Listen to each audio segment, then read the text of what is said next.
Assalamualaikum warahmatullahi wabarakatuh. Perkenalkan, nama saya Nabila Ayu Lestari dengan NIM A4120010, golongan A dari program studi Teknik Produksi Benih. Di sini saya akan menjelaskan tentang pengarahan atau menggerakkan atau actuating. Actuating kali ini berkaitan dengan organisasi dan perusahaan. Yang pertama, saya akan menjelaskan tentang pengertian pengisian jabatan atau staffing. Pengertian pengisian jabatan atau staffing adalah sebuah proses pengadaan karyawan, penarikan karyawan, seleksi karyawan, penempatan karyawan, dan pemberhentian karyawan. Yang selanjutnya, pengadaan karyawan. Pengadaan adalah proses penarikan, seleksi, penempatan, orientasi, dan induksi untuk mendapatkan karyawan, baik kualitas maupun kuantitasnya yang sesuai dengan kebutuhan perusahaan.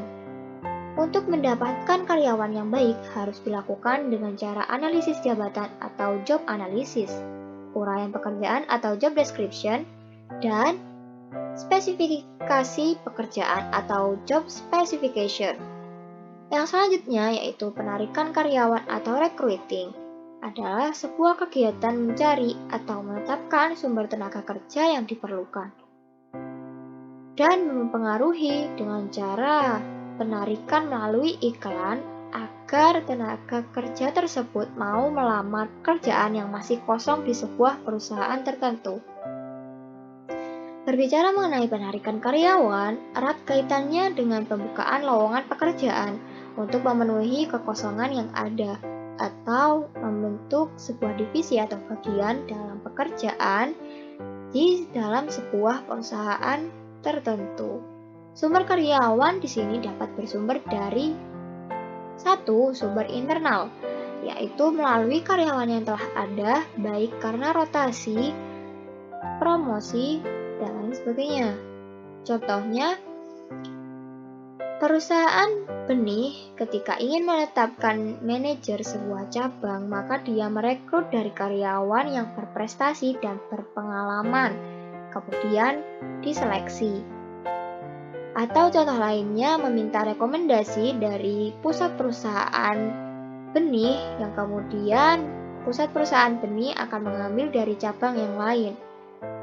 Untuk sumber karyawan internal ini biasanya di posisi middle management ke atas atau middle management dan top management. Yang kedua, sumber eksternal, yaitu karyawan yang ditarik dari luar perusahaan. Sumber eksternal ini biasanya mempromosikan lowongan pekerjaan atau mengiklankan lowongan pekerjaan melalui media elektronik maupun non-elektronik. Posisi yang biasanya dipromosikan itu di bawah middle management atau low management. Yang selanjutnya, seleksi karyawan. Kegiatan pemilihan dan penentuan pelamar yang diterima atau yang ditolak untuk menjadi karyawan perusahaan. Adapun prosedur seleksi, yaitu seleksi surat-surat lamaran, pemeriksaan referensi, wawancara pendahuluan, seleksi ilmu pengetahuan, tes psikotes, tes kesehatan, wawancara dengan atasan, dan keputusan diterima atau ditolak. Tingkat-tingkat seleksi karyawan ada 3, yaitu seleksi tingkat pertama, contohnya seleksi administrasi. Seleksi tingkat kedua, contohnya tes ilmu pengetahuan atau tes psikotes.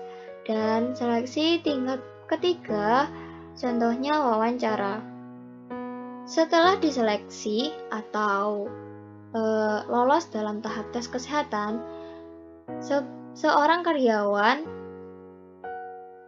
maka menuju ke proses penempatan karyawan. Penempatan karyawan di sini kegiatan untuk menempatkan karyawan yang telah lulus seleksi jabatan tertentu. Dalam penempatan harus dilakukan orientasi dan induksi yang menyesuaikan dengan kebutuhan perusahaan di sebuah divisi atau bagian sesuai dengan keahlian dan karakter seorang karyawan tersebut. Orientasi, memberitahukan karyawan baru tentang hak dan kewajibannya, tugas dan tanggung jawabnya, dan peraturan perusahaan. Tujuannya supaya karyawan merasa dirinya telah diterima di lingkungannya. Contohnya, training selama 1 bulan. Induksi, kegiatan untuk mempengaruhi tingkah laku karyawan baru yang telah ditempatkan agar ia menaati peraturan dan norma perusahaan. Kemudian, pelatihan dilakukan untuk meningkatkan efisiensi dan efektivitas kerja karyawan. Di sini, sebuah perusahaan pasti melatih karyawan sebelum bekerja secara bebas atau secara permanen. Selanjutnya, pemberhentian karyawan.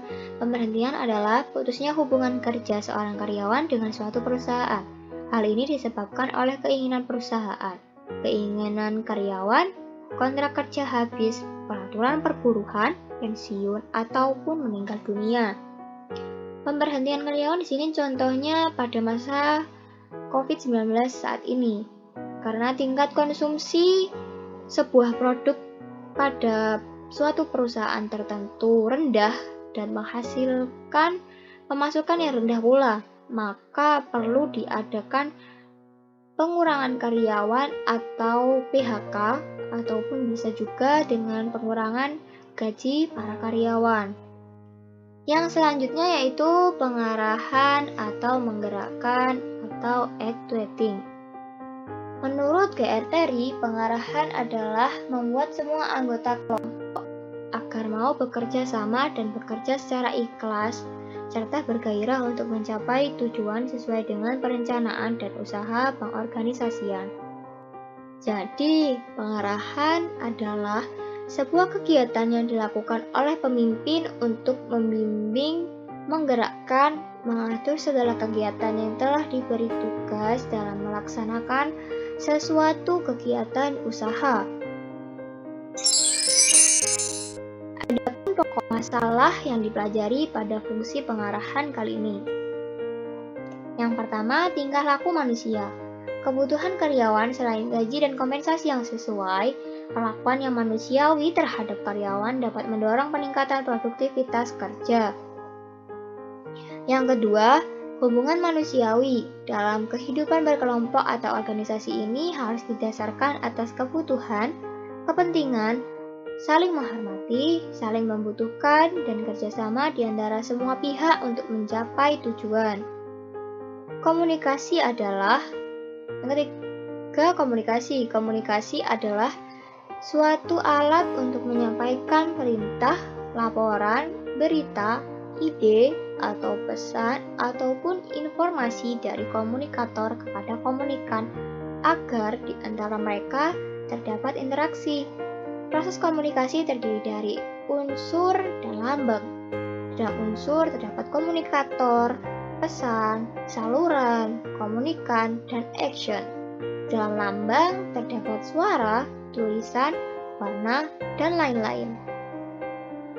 Yang keempat, kepemimpinan. Kepemimpinan adalah seni seorang pemimpin mempengaruhi perilaku bawahan agar mau bekerja sama dan bekerja secara produktif untuk mencapai tujuan organisasi. Adapun fungsi-fungsi kepemimpinan, yaitu pengambilan keputusan dan merealisasi keputusan itu, pendelegasian, wewenang, dan pembagian kerja, meningkatkan hasil guna dan daya guna semua unsur manajemen, memotivasi bawahan supaya bekerja efektif dan bersemangat, mengembangkan imajinasi, kreativitas, dan loyalitas, pemrakarsa, pemgiatan, dan pengendalian rencana, mengkoordinasi kegiatan bawahan, penilaian prestasi, memberi penghargaan atau reward, dan sanksi kepada bawahan yang melanggar. Pengembangan bawahan melalui pendidikan maupun pelatihan, memelihara aktivitas perusahaan, dan bertanggung jawab atas semua tindakan kepada pemilik, pemerintah, dan bawahan. Memberi kompensasi, ketenangan, kesejahteraan pada karyawan, dan lain-lain. Unsur-unsur kepemimpinan yaitu pemimpin, bawahan, organisasi, tujuan, dan lingkungan internal dan eksternal perusahaan. Gaya atau tipe kepemimpinan menurut Malayu S.B. Hasibuan. Kepemimpinan otoriter.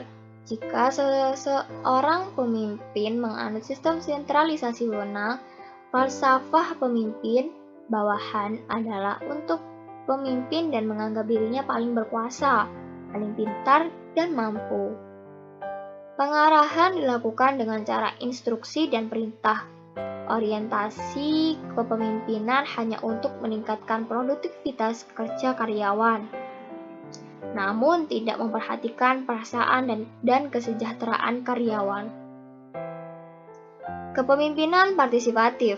Jika dalam kepemimpinan melakukan secara persuasif, menciptakan kerjasama yang serasi, menumbuhkan loyalitas dan partisipasi bawahan, pemimpin memotivasi karyawan, pemimpin menerapkan sistem manajemen terbuka, informasi dan pembinaan kaderisasi mendapat perhatian yang serius.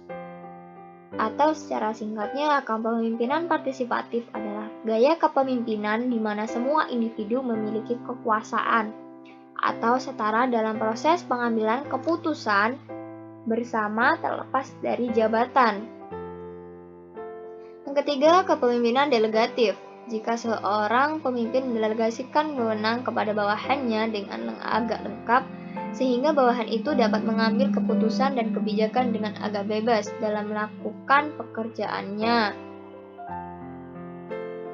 Secara singkatnya, kepemimpinan delegatif adalah gaya kepemimpinan yang dijalankan oleh pemimpin untuk bawahannya yang mempunyai kemampuan agar bisa menjalankan aktivitasnya.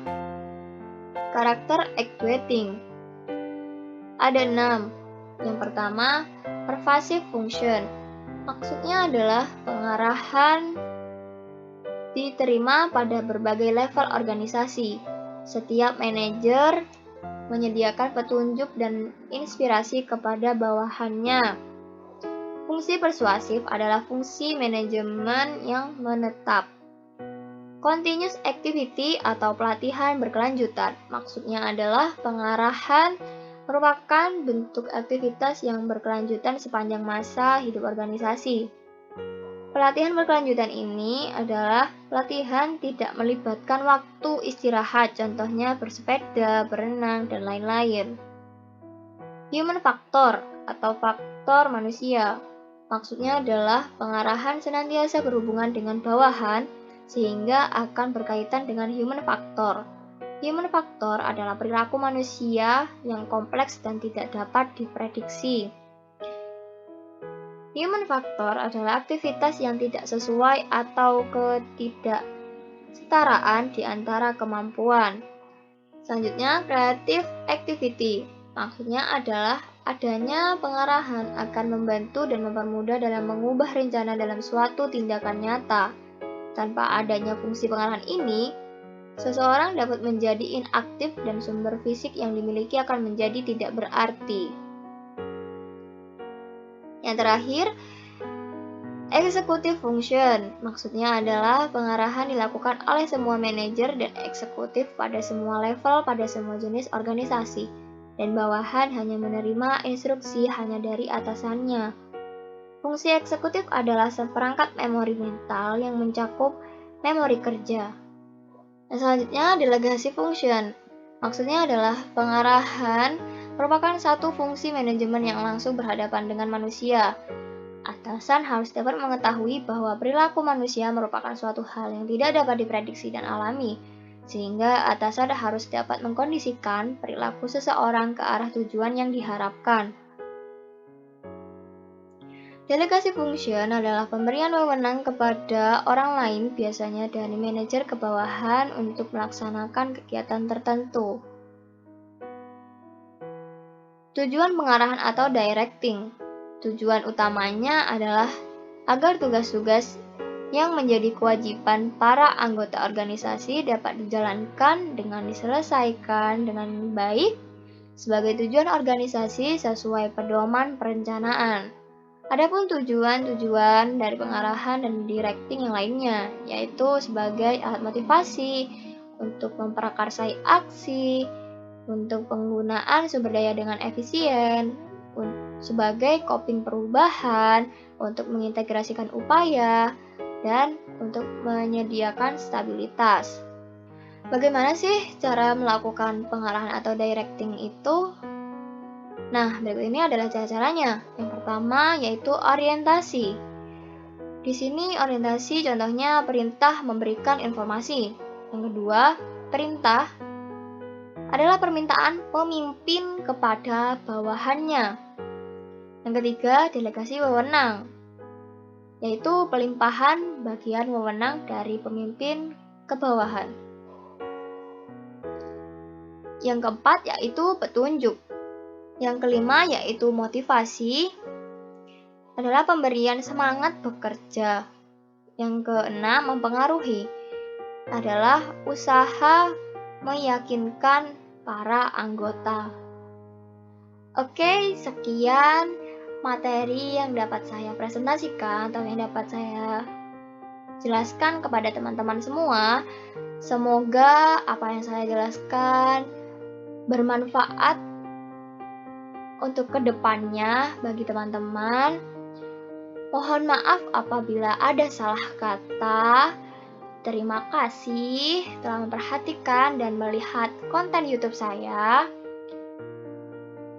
Sampai jumpa kembali. Saya, Nabila Ayu Lestari, pamit undur diri.